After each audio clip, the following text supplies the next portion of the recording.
अतिशय उत्तम आहे आणि आमचं सरकार आलं असतं तर आम्ही 3000 रुपये देणार होतो आणि यातली एकही महिला आम्ही कमी केली नसती, हे आम्ही आधीच ठरवलं होतं। त्याच्यामुळे हे म्हणजे काय पद्धतीने खरं तर दुर्दैव आहे। निवडणुकींना 7 हप्त्याचे पैसे त्यांच्या बँक खात्यामध्ये जमा केले आहेत सरकारने, पण आता फेब्रुवारी महिन्याचा हप्ता कधी जमा होणार हा सुद्धा एक मोठा प्रश्न आहे। पण फेब्रुवारी महिन्याचा हप्ता फेब्रुवारीच्या शेवटच्या आठवड्यामध्ये जमा होईल अशी सुद्धा माहिती समोर आली आहे। पण यामध्ये 5 लाख महिलांना अपात्र ठरवण्यात आलं आहे, म्हणजे आता 5 लाख महिला या योजनेतून वगळण्यात आल्या आहे। यामागे कारण सुद्धा आहे, म्हणजे तुम्ही जर निकष न पाळता अर्ज केले असतील तर सरकारने 7 हप्ते तुमच्या खात्यामध्ये जमा केले आहेत, पण यापुढे तुमच्या खात्यामध्ये पैसे जमा होणार नाहीत। लाडकी बहीण योजनेतील लाभार्थ्यांची संख्या ही आता आणखीन कमी होण्याची जास्त शक्यता आहे, कारण 2.5 लाखाहून अधिक उत्पन्न असलेल्या कुटुंबामधील ज्या महिला आहेत त्यांना सुद्धा आता वगळण्यात येणार आहे व या माहितीसाठी आयकर विभागाची मदत घेणार आहे अशी माहिती समोर आली आहे। लाभार्थ्यांची संख्या आणखी कमी होणार आहे। विविध योजनांचा तुम्ही जर लाभ घेत असेल तरी सुद्धा तुम्ही ते अपात्र ठरणार आहे। सरकार यासाठी प्रयत्न करत आहे की ज्या गरजू महिला आहेत त्यांच्यापर्यंत हे पैसे भेटतील, पण ज्या निकषांमध्ये बसत नाही, म्हणजे तुमचे जर उत्पन्न 2.5 लाखापेक्षा जास्त आहे, तुमचे वयोमर्यादा 65 वर्षापेक्षा जास्त आहे किंवा तुमच्याकडे 4 व्हीलर म्हणजे 4 चाकी वाहन आहे, तुम्ही संजय गांधी निराधार योजनेअंतर्गत लाभार्थी आहे किंवा त्या योजनेचे पैसे घेत आहे, तर तुम्ही इथे लाडकी बहीण योजनेचे पैसे घेऊ शकणार नाही असे सरकारने माहिती दिली आहे। त्यामुळे लाडकी बहीण योजना आता फक्त पात्र महिलांसाठी राहिली आहे व अपात्र महिलांना वगळण्यात आलं आहे व सरकारने ही सुद्धा माहिती दिली आहे की पुढे जाऊन तुम्हाला दरवर्षी जूनमध्ये लाभार्थी महिलांना आपली माहिती सरकारकडे अपडेट करावी लागणार आहे। यामुळे जे काही निकष आहे त्याचे उल्लंघन तुम्ही केले आहे का नाही ते सुद्धा चेक केले जाणार आहे। त्यामुळे ज्या लाडक्या बहिणी आहेत तेच फक्त या योजनेचा लाभ घेऊ शकता व कोणतेही गैरफायदा इथे सरकारकडून लाडक्या बहिणी घेऊ शकणार नाहीत असे माहिती समोर आली आहे। तर इथे जे काही विरोधक आहेत ते सुद्धा इथे म्हणणं मांडत आहे की लाडकी बहीण योजना ही अतिशय उत्तम योजना आहे, पण आमचं जर सरकार आलं असतं तर आम्ही 3000 रुपये देणार होतो आणि त्यातील एकही महिलेला आम्ही अपात्र ठरवले नसते सांगितले असे सुप्रिया सुळेंनी माहिती दिली आहे। दरवर्षी राज्य सरकारकडे राज्याचा महसूल उत्पन्नाचा 15% खर्च या योजनेवर होत असल्याने इतर योजनेवर त्याचा परिणाम झाला आहे का असे सुद्धा इथे प्रश्न आले आहेत। म्हणून या योजनेची काही सुधारणा मंत्रिमंडळ बैठकीत घेण्यात आलेली माहिती सूत्रांनी दिली आहे। तर लाडकी बहिणींनो, तुमची ही योजना सुरूच राहणार आहे, परंतु यामध्ये जे काही अपात्र महिला आहे त्यांना पुढे जाऊन कोणतेही हप्ता मिळणार नाही।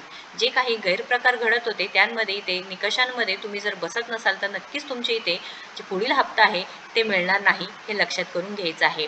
अत्यंत महत्त्वाची बातमी आहे, अत्यंत महत्त्वाची माहिती आहे, त्यामुळे नक्कीच या व्हिडिओला जास्तीत जास्त शेअर करा आणि आपल्या चॅनलला सबस्क्राईब करून ठेवा। अशाच महत्त्वपूर्ण माहितीसाठी नक्कीच आपल्या चॅनलला सबस्क्राईब करा, व्हिडिओला लाईक करा, शेअर करा।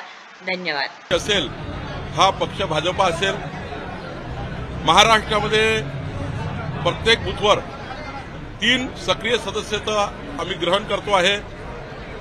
3 लाख कार्यकर्त्यांना सक्रिय सदस्य आम्ही देतो आहे।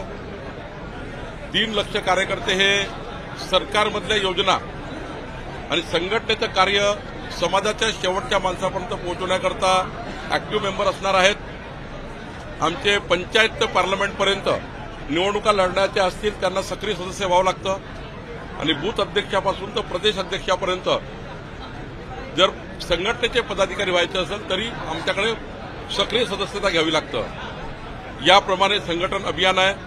लवकरच आमच्या बूथ अध्यक्षाच्या निवडी होणार आहे, लवकरच तालुका अध्यक्षाच्या निवडी होणार, जिल्हाध्यक्ष आणि प्रदेश अध्यक्षाची निवड होणार आहे आणि या संघटन पर्वाकरता आम्ही संपूर्ण महाराष्ट्राच्या विभागीय कार्यशाळा घेतो आहे। आता पुण्याला आहे, उद्या ठाणे आणि मुंबई आहे। मला असं वाटतं चंद्रकांत दादांनी योग्य म्हटलेलं आहे, पश्चिम महाराष्ट्रामध्ये महाराष्ट्राच्या इतिहासामध्ये सुवर्ण अक्षरांनी नोंद होईल इतका मोठा विजय पश्चिम महाराष्ट्राने आम्हाला दिला आहे। आणि ज्यांनी मुख्यमंत्री पदाचे 11 बोर्ड लागले होते महाराष्ट्रामध्ये, ते काँग्रेसने 8 लोकांनी बोर्ड लावले होते, राष्ट्रवादीच्या 4 लोकांनी म्हणजे शरद पवार साहेबांच्या 4 लोक मुख्यमंत्री पदाचे दावेदार होते, उद्धवजी स्वतः, आदित्य ठाकरे स्वतः दावेदार झाले होते। या महाराष्ट्रात 11 मुख्यमंत्री फिरून आले होते, पण माननीय चंद्रकांत दादांनी सांगितलं खरं आहे, महाराष्ट्राच्या 14 कोटी जनतेने 3 कोटी 17 लाख मतं आम्हाला दिले. काँग्रेसला 2 कोटी 17 लाख मतावर थांबले. 1 कोटी मतं आम्हाला जास्त मिळाले आणि महाराष्ट्रामध्ये मोठा महाविजय हा भाजपा महायुतीचा झाला. आणि म्हणून चंद्रकांत दादांनी असं म्हटलं की महाराष्ट्राचा मोठा विजय पश्चिम महाराष्ट्राने केला आहे आणि संघटनेमध्ये सुद्धा पश्चिम महाराष्ट्र समोर आहे आणि म्हणून चंद्रकांत दादांनी उल्लेख केला.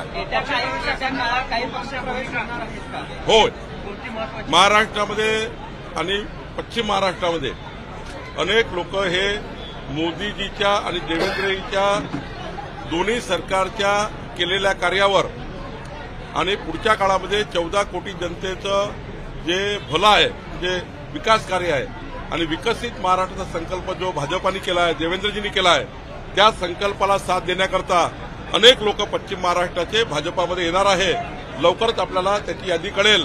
पण चांगलं नेतृत्व विधानसभेत राहिलेले आहेत, त्या ठिकाणी पुढच्या काळामध्ये महाराष्ट्राला समोर नेऊ शकतं, विकसित महाराष्ट्राकरता काम करू शकतं, असे अनेक नेते पश्चिम महाराष्ट्रातले भाजपामध्ये येण्याचा आपल्याला ओढ दिसेल. काल जयंत पाटील आणि राहुल नार्वेकरांची भेट झाली. पश्चिम महाराष्ट्रातल्या नेते चक्की जयंत पाटलांचं पण नाव आहे का? मग त्याच्या चर्चा सुरुवात भाजप प्रवेशाच्या केल्या. 20 तारखेपर्यंत ते भाजपात प्रवेश करतील अशा अनेक पत्रकारांनी आणि काही राजकीय नेत्यांनी अशा पद्धतीने मला वाटतं की जयंत पाटीलजींना बदनाम करण्यात काही अर्थ नाही.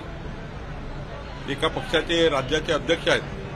आतापर्यंत तरी या सेकंदापर्यंत ना जयंत पाटीलजी काही आमच्या केंद्रीय नेत्याशी बोलले आहेत, ना देवेंद्रजीशी बोलले आहेत, ना चंद्रकांत दादाशी बोलले, ना माझ्याशी बोलले आहेत. त्यामुळे जयंत पाटील साहेबांच्या कुठल्याही त्या ठिकाणी त्यांच्या राजकीय आयुष्यावर कुठलाही प्रश्नचिन्ह आपण लावू नये असं मला वाटतं.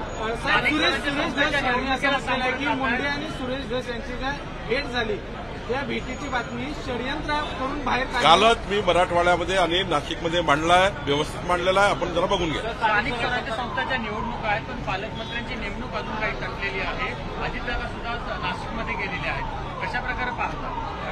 36 पैकी 34 पालकमंत्री पदाच्या नियुक्त झाल्या आहेत. 2 ठिकाणी फक्त आमच्या महायुतीची बैठक बाकी आहे. आमचं कन्सेन्सस झाले आहे. 22 तारखेपर्यंत आपल्याला त्या ठिकाणी सामंजस्याने मार्ग निघाला मिळेल. सदस्य नोंदणी करतायत, पण मुंबईमध्ये सदस्य नोंदणी मागे पडताना पाहायला मिळते. राहुल नार्वेकर, आशिष शेलार यांच्याच मतदारसंघामध्ये सदस्य नोंदणी मागे पडते. नाही, आता संघटन पर्व सुरू झालं आहे. ही सुरुवात आहे आणि पुढच्या 28 फरवरीपर्यंत महाराष्ट्रातल्या सर्व मतदारसंघाला जे आम्ही टार्गेट दिलं आहे ते टार्गेट पूर्ण होईल. जवळपास 288 पैकी 192 मतदारसंघांनी टार्गेट पूर्ण केलं आहे. 1 कोटी 16 लाख मेंबरशिप झाली आहे. 34 लक्ष टार्गेट शिल्लक आहे. 28 फरवरीपर्यंत पूर्ण होईल. फक्त 2 तास ईडी बाजूला करा. बावनकुळे आणि अमित शहा सुद्धा शिवसेनेत प्रवेश करतील, संजय राऊतांनी दावा केला. संजय राऊताबद्दल जरा महाराष्ट्राने ऐकणं सोडलं आहे आणि मी ऐकणं सोडलं आहे. लाडक्या बहिणींची संख्या आणखी कमी होईल अशा प्रकारची माहिती आहे, कारण इन्कम टॅक्स डिपार्टमेंटकडून तशा प्रकारची माहिती घेतली जाते का? त्या संदर्भात काय? माननीय देवेंद्र फडणवीसजीचं सरकार एकही योजना बंद करणार नाही. माननीय देवेंद्रजी आणि आम्ही सर्व मंत्रिमंडळात बोलताना एवढंच म्हटलं की कुणावरही कारवाईची गरज नाही, कुणाचेही पैसे वापस घ्यायचे नाही. पण योजनेची जी व्याख्या आहे, योजनेच्या व्याख्यात जे लोक बसत नाही त्यांनी मात्र कमी केलं पाहिजे. स्वतःहून त्यांनी कमी झालं पाहिजे. जसं मोदीजींनी आवाहन केलं होतं की गॅसची सबसिडी सोडा, ज्यांनी घेतली असेल लोकांनी सोडून दिली. आमची विनंती आमच्या लाडक्या बहिणींना आहे, ज्यांना आवश्यकता नाही आहे त्यांनी अशा मध्यमवर्गीय आणि ज्या आर्थिक दुर्बल लोकांची योजना घेऊ नये.